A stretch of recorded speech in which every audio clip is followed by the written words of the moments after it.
Si avvicinano le elezioni per il rinnovo delle cariche dei 10 consorzi di bonifica in Veneto per il quinquennio 2014-2019. Il tema della bonifica è particolarmente sentito nell'area del Polesine, territorio molto fragile dal punto di vista idraulico. Ne abbiamo parlato con il direttore della Coldiretti di Rovigo, Silvio Parizzi.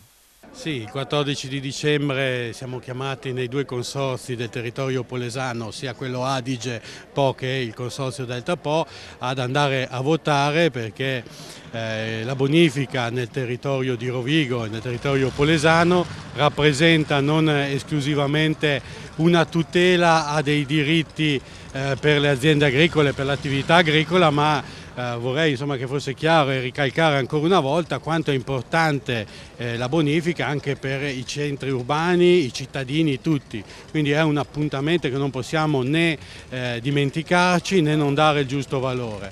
Secondo noi è corretto che un consorzio, un'istituzione così indispensabile al territorio venga gestita direttamente dal territorio e per quello chiediamo di andare a votare. Poi Coldiretti in autonomia ha presentato una lista e chiediamo appunto che venga confermata e data fiducia alla nostra associazione. Benissimo. A posto? A posto.